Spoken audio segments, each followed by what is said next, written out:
All right, welcome back. This is part 5 of the classic 1967 Mustang rear seat upholstery installation. And this one's going to be a real treat. As you can see, the spaghetti work's going on in front of me. Okay, as I talked about earlier, this upholstery has listing rods in it. They go right through here, right through here, this one, along this way, and right through here. Now, let me get one of the old listing rods. You can see this right here. And I just didn't think it was going to be strong enough.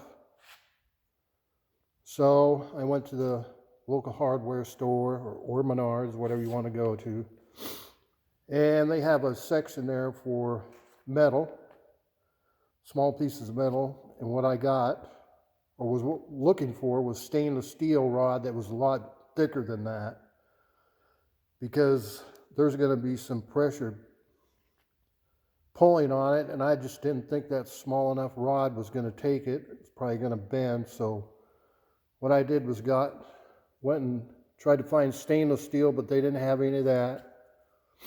So what I got was this brass rod right here. It's pretty sturdy. And if you can see, let me get it focused. You can see it's a lot thicker than the old listing rods that they sent me. So I guess that kit for these listing rods, for me, on this application, just is not going to work. So what I did, I hope you follow along with this, because I don't even know it's going to work either.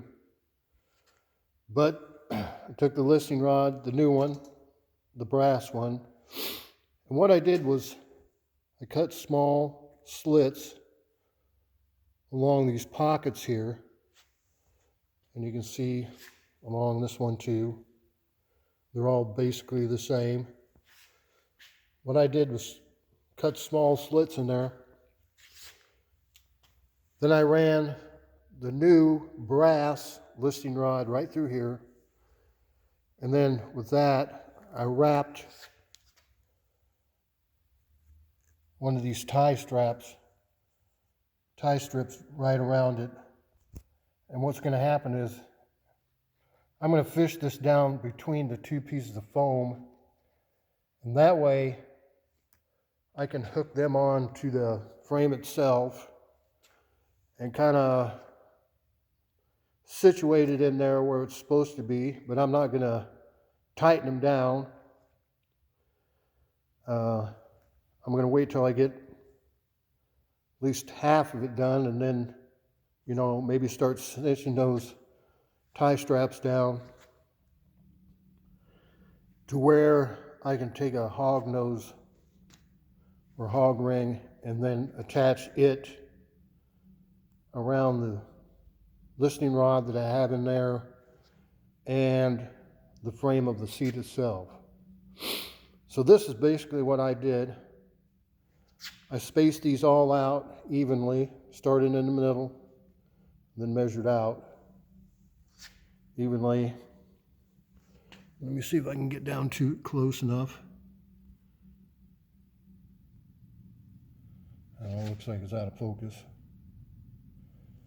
But you can see I cut through it right here, and then the listing rod is right there, and then I just wrap the tie strap around it. That way I can evenly pull on them and evenly attach them to the frame after I feed it down through the foam.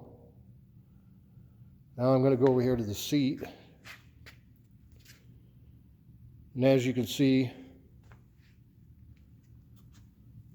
I'll feed those little straps down through here, evenly across this way. Of course, this one, and then this one. And just reattach it to the frame itself so I can get things situated. And then we can slowly start attaching the upholstery itself to the frame. And as I'm going along down through the side of it, or the top, and then along the sides, on both sides, I'll kind of just start tightening these up through here and through there, and then along this way, of course. And hopefully that's going to give me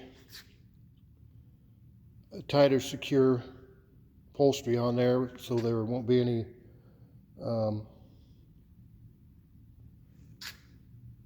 too many wrinkles, I should say. I think it's going to work. It's strange as hell, but again, I'm going to give it a go. If it don't work, back to square one like usual.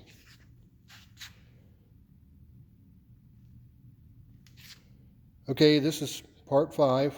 Now, if you want to see all the videos so far, below the screen of this video, there's a brown dot with a K in the middle. Just press that, and it should bring you to all the videos that I have taken so far.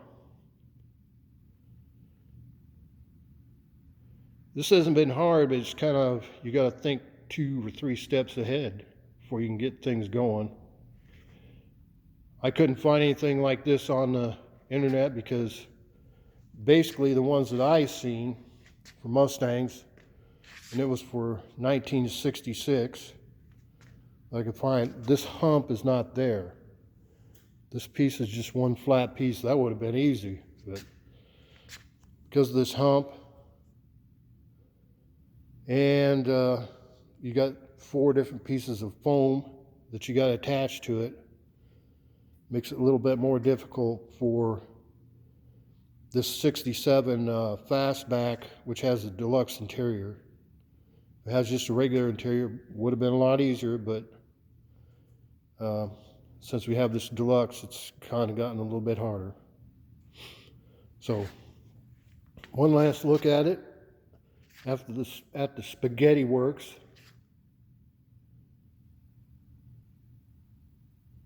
As you can see,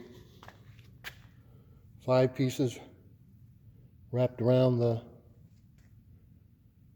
listening rod, the brass one that I had to run through here.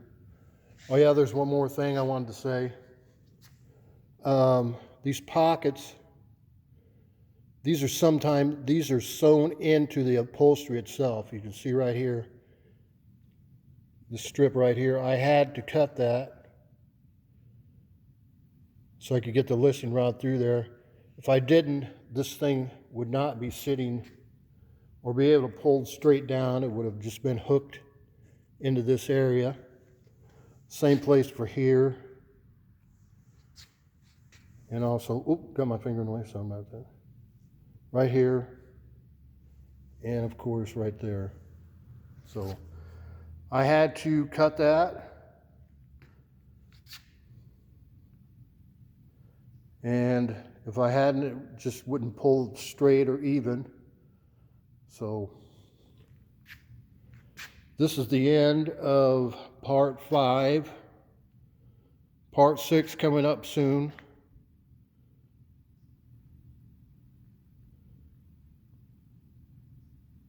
And we're going to stop the video right there.